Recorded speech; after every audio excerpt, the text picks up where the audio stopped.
Hello दोस्तों, welcome to my channel. मैं सीमा शर्मा। आज इस वीडियो में बात करेंगे हम HTML के पार्ट 12 में, ठीक है, div टैग के बारे में और span टैग के बारे में। ठीक है, दोनों टैग कैसे यूज करते हैं और दोनों में डिफरेंस क्या है, तो आज ये हम जान। ये आपका HTML का बेसिक स्ट्रक्चर है, HTML का रूट एलिमेंट, ठीक है, और फिर हेड पार्ट और इसमें बॉडी पार्ट है। ठीक है, अब इस span tag is an inline container. Inline container क्या होता है, इसको हम प्रैक्टिकली समझेंगे। ठीक है, use to mark up a part of a text. ठीक है, टेक्स्ट को मार्क करने के लिए यूज करते हैं। Span tag is much like the div. Div की तरह ही होता है स्पैन टैग, बट आपका जो डिव होता है वो ब्लॉक लेवल होता है और जो आपका स्पैन टैग होता है वो इनलाइन होता है। ठीक है, और डिव आपका क्या होता है, डिव को क्या कहते हैं, div tag defines a division. मतलब डिव का अगर पूरा नाम कहें तो हम डिवीजन कहते हैं और अ सेक्शन। ठीक है, in an HTML document. Div tag is used a container for HTML element. हम इसको डिव को हम एज अ कंटेनर यूज करते हैं, ठीक है, जिसमें हम बाकी HTML एलिमेंट को उसके अंदर प्रोवाइड करा देते हैं। जैसे अगर अपनी स्कूल में क्या होता है, हम पेंसिल बॉक्स लेके जाते हैं तो कहने के लिए पेंसिल बॉक्स होता है, उसमें रखते क्या है, इरेजर रखते हैं, शार्पनर रखते हैं, बच्चे टॉफी भी रख लेते हैं और बहुत सारी चीजें रख लेते हैं। ठीक है, तो वो एक आपका पेंसिल बॉक्स क्या होता है, एक कंटेनर की तरह होता है। वैसे ही डिव को भी हम as a HTML element container समझते हैं। ठीक है, एलिमेंट को भी हम सेलेक्टर से हैंडल करते हैं। सेलेक्टर मींस आपका क्लास हो गया, ID हो गया, इन सब चीजों को हम सेलेक्टर्स बोलते हैं। यहाँ पे नोट में लिखा हुआ है, by default browser always place a line break, ठीक है, before and after the div element. मतलब आपका ब्राउजर डिफॉल्ट ही आपका डिव एलिमेंट को ना एक लाइन ब्रेक दे देता है, बिफोर एंड आफ्टर। ठीक है, डिव को जैसे हम प्लेस करते हैं ब्राउजर पे तो क्या होता है, उसके ऊपर और उसके नीचे एक लाइन ब्रेक उसको मिल जाता है। ठीक है, तो इसको हम चलते हैं प्रैक्टिकली समझते हैं। हम लेते हैं एक डिव कंटेनर, ठीक है, इसके अंदर हम लेते हैं एक इमेज एलिमेंट, ठीक है, और एक लेते हैं पैराग्राफ एलिमेंट। ठीक है, तो सबसे पहले P लेते हैं और इसमें एक हम कोई डमी टेक्स्ट ले लेते हैं, लॉरेम, और इसको करते हैं 20 वर्ड का। ठीक है, और ये 20 वर्ड का आपका क्या हो गया, P टैग हो गया। इसमें लेते हैं हम एक इमेज टैग लेते हैं। ठीक है, यहाँ से इमेज फोल्डर में होगा इमेज, कोई सा भी इमेज ले लेते हैं। इमेजेस का JPG नाम का एक इमेज पड़ा है, उसको यूज करती हूँ मैं। तो यहाँ पे SRC में लिखते हैं इमेज /2.jpg, ठीक है, JPG। इसको रन कराते हैं हम, यहाँ पे चलते हैं, कॉपी और यहाँ पे पेस्ट करते हैं। तो ये आपका क्या हुआ, इमेज आ गया और आपका ये डमी टेक्स्ट आ गया। ठीक है, मैं इसको क्या करती हूँ, एक क्लास दे देती हूँ, डिव को एक क्लास दे देती हूँ, डिव। ठीक है, क्लास मीन्स कोई भी नाम दे देंगे हम, इसका डिव का एक नाम दे देंगे। तो मैं दे देती हूँ कंटेनर। आप कंटेनर की जगह कुछ भी दे सकते हैं, मैंने कंटेनर दे दिया, कंटेनर दे दिया। ठीक है, अब यहाँ पे इसको कॉपी करती हूँ और मैं स्टाइल करती हूँ इसको। ठीक है, यहाँ चलते हैं हेड पार्ट में। ठीक है, यहाँ पे एक स्टाइल लेते हैं। ठीक है, स्टाइल लिया हमने और इसमें क्या करते हैं, अगर क्लास है तो हम इसको डॉट के साथ एक्सेस करेंगे। ठीक है, डॉट, और कंटेनर का तो डिव का जो नाम दिया है, क्लास दिया, वो लगा देंगे और उसके बाद कर्ली ब्रेसेस में लिखेंगे हम कुछ भी, जो भी हमको स्टाइल करना है। तो मैं इसमें करती हूँ मार्जिन लेफ्ट। ठीक है, मार्जिन लेफ्ट में करती हूँ 100 px और इसको रन कराती हूँ। यहाँ चलती हूँ तो ये आपका मार्जिन लेफ्ट 100 px हो गया। ठीक है, यहाँ से लेफ्ट से। अब मुझे क्या चाहिए इसके अंदर, जो आपका इस इमेज भी छोटा चाहिए, तो कैसे इसको हम हैंडल करेंगे, मैं लिखती हूँ डॉट कंटेनर। बहुत तरीके से आप हैंडल कर सकते हैं, बट ऐसे मैं कर रही हूँ, डॉट कंटेनर, और कंटेनर का जो इमेज है, ठीक है, इमेज एक ही इमेज है इसलिए मैं लिख रही हूँ। अगर इमेज कई सारा होता तो वो सब हो जाता, इसलिए इसको भी हम क्लास देते थे, इमेज को भी। बट अभी एक ही इमेज है तो मैं केवल ऐसे लिख दे रही हूँ, इमेज। उसके बाद मैं विथ लिख देती हूँ, विथ लिख देती हूँ 300 px, ठीक है, और हाइट भी लिख देती हूँ 250 px। ठीक है, और इसको रन कराती हूँ तो ये आपका इमेज जो है छोटा हो गया। तो देखिए क्या हुआ, हमने डिव ले लिया और डिव को मैंने क्या किया, दो चीजें इसमें लेके और इसको इसके अंदर रख दिया।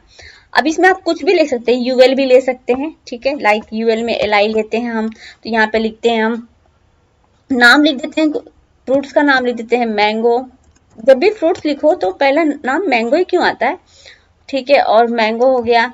फिर एप्पल, नहीं एप्पल भी आता है, एप्पल, ठीक है, गुआवा, ठीक है, ये सब ऐसे लिख सकते हैं और इसको रैप कर सकते हैं एक कंटेनर में। तो ये आपका ये भी आ गया। अब एक चीज समझते हैं, अगर मुझे इस पूरे कंटेनर का कलर देना होगा, अब मान लीजिए मुझे ब्राउजर का इस कंटेनर का बैकग्राउंड कलर देना है, तो हम ये तो नहीं करेंगे कि पी टैग में भी बैकग्राउंड कलर दे रहे हैं, इमेज में भी बैकग्राउंड कलर दे रहे हैं, यूएल में भी बैकग्राउंड कलर दे रहे हैं। तो हम क्या करेंगे, सीधे डिव को, इस कंटेनर को ही बैकग्राउंड कलर दे देंगे। तो ये बेनिफिट है डिव को यूज करने का, ठीक है। तो यहाँ पे चलते हैं, कंटेनर को क्या करते हैं, बैकग्राउंड कलर दे देते हैं। बैकग्राउंड कलर मैं देती हूँ टील, ठीक है, आप कुछ भी दे सकते हैं, टील। तो मैंने इस कंटेनर का बैकग्राउंड कलर दे दिया। इसको जरा पैडिंग भी दे देते हैं, तो क्या होगा आपके उसमें ना स्पेस मिल जाएगा चारों तरफ से, ठीक है, चारों तरफ से इसमें स्पेस मिल गया। तो ये हो गया आपका डिव। अब इसमें कहने का क्या मतलब है कि ये ब्लॉक लेवल होता है, ठीक है, ये ब्लॉक लेवल होता है। अगर आप इसको मार्जिन राइट कर दोगे ना, यहां से मार्जिन राइट 100 px, तो क्या होगा, मार्जिन लेफ्ट भी 100 px है और मार्जिन राइट भी 100 px, तो दोनों तरफ से बराबर हो जाएगा। इसको रन कराते हैं तो देखिए यहां से भी बराबर हो गया, यहां से भी बराबर हो गया। टील मुझे समझ नहीं आ रहा, मैं इसको ना स्काई ब्लू कर दूं, अब ठीक है, ठीक है, सेट करती हूँ। और इसको मैं क्या करती हूँ, इमेज का विथ है 300 px, तो मैं इसको 350 px कर देती हूँ, तो उसके बराबर हो जाएगा लगभग, ठीक है। तो ये देखिए आपका विथ समझते हैं। ब्लॉक लेवल का मतलब होता है, अगर मैं यहाँ पे डिव ले लूं, एक और एक डिव के बाद दूसरा डिव ले लूं, ठीक है, तो यहाँ पे मैं कोई डमी टेक्स्ट ले लेती हूँ, लॉरेम, ठीक है, और रन कराती हूँ। तो ये आपका क्या हुआ, यहां से नहीं स्टार्ट हुआ, ये समझ रहे, यहां से स्टार्ट नहीं हुआ, स्टार्ट हुआ नेक्स्ट लाइन से। इसका मतलब ये है कि जो ब्राउजर है वो डिफॉल्ट आपका डिव को एक ब्रेक लाइन दे देता है बिफोर एंड आफ्टर जो डिव होता है उसके। तो ये तो हो गया आपका डिव, ठीक है। अब मैं एक काम करती हूँ, ये सबको कमेंट कर देती हूँ, ठीक है, डिव लिखती हूँ, ठीक है, डिव में कोई टेक्स्ट दे देती हूँ, लॉरेम, ठीक है, और इसको रन कराती हूँ। तो देखिए बेसिकली होता क्या है, हम इस डिव के अंदर स्पेन लेते हैं, ठीक है, और अब मैं क्या करती हूँ, एक डिव लेती हूँ, डिव डॉट, ठीक है, ब्लॉक लिख लेती हूँ।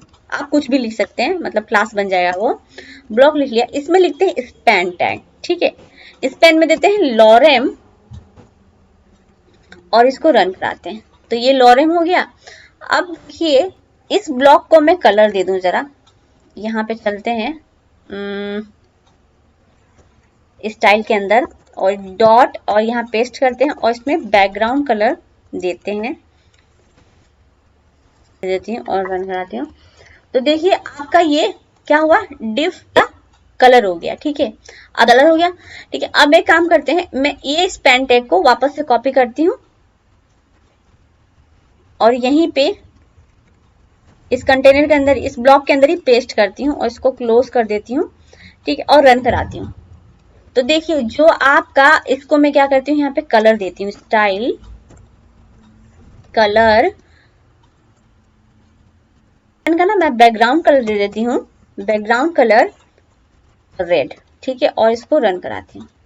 तो यहाँ पे देखिए ये जो कलर है आपका रेड वाला, ठीक है, बैकग्राउंड कलर, इसको ना नेक्स्ट लाइन से स्टार्ट नहीं हुआ, यहां से स्टार्ट नहीं हुआ, ये यहां से नहीं स्टार्ट हुआ, यहां जहां पे ये लाइन खत्म हो रही है, ये वाली यहां से स्टार्ट हो रहा है, इसको कहते हैं हम इनलाइन ब्लॉक, ठीक है। अगर यही केस डिव का होता तो क्या होता, ये यहां से स्टार्ट होता। अभी देखिए मैं यहाँ इसको ना कंट्रोल डी और कंट्रोल डी, ठीक है, इसको मैं डिव कर देती हूँ, जहां पे स्पेन यूज किया था वहां पे डिव कर दिया। अब चलते हैं इसको रन कराते हैं। तो देखिए क्या हुआ, ये नेक्स्ट लाइन पे आ गया। इसका मतलब क्या हुआ, डिव आपका ब्लॉक लेवल हो गया और आपका स्पेन टैग इनलाइन ब्लॉक हो गया, ठीक है। तो इसको ऐसे करते हैं और पर्टिकुलर कोई किसी चीज को हमें बीच में मार्क करना हो, इसमें डिफ स्पेन के अंदर स्पेन ही लेना हो तो ले सकते हैं आप। एक स्पेन टैग लिया, इसमें लिख दो आप इसकी जगह सीमा, ठीक है। और यहाँ पे लिख देते हैं स्टाइल, ठीक है, is equal to colour is equal to background colour लिख देती हूँ मैं, background colour is equal to yellow, yellow, ठीक है। और इसको रन कराती हूँ तो ये देखिए यहाँ पे येलो आ गया सीमा लिख के। तो ये एक तरह से हमने मार्क किया ना, ठीक है। तो मार्क के लिए भी यूज होता है, वो लाइन पढ़ा था हमने। तो ये हुआ आपका स्पैन टैग और डिफ टैग। डिफ टैग में क्या होता है, आपका एलिमेंट्स जो होते हैं वो ब्लॉक लेवल होते हैं, ठीक है, मतलब वो हमेशा कभी भी स्टार्ट होंगे तो नेक्स्ट लाइन स्टार्ट होंगे, ठीक है। और आपका स्पैन टैग क्या होता है, वो आपका इनलाइन होता है, वो हमेशा वहीं से स्टार्ट होंगे जहां पे आपका पुराना प्रीवियस जो चीज खत्म हो रहा है, ठीक है, वो चाहे ब्राउजर का एक ही सेम लाइन ही क्यों ना हो, वहीं से स्टार्ट होगा आपका स्पैन टैग। तो ये तो हो गया आपका स्पैन टैग और डिफ टैग। अगर आपको वीडियो अच्छा लगा हो तो प्लीज वीडियो को लाइक शेयर एंड सब्सक्राइब कर दीजिएगा और अपने दोस्तों से भी शेयर कर दीजिएगा। Thank you.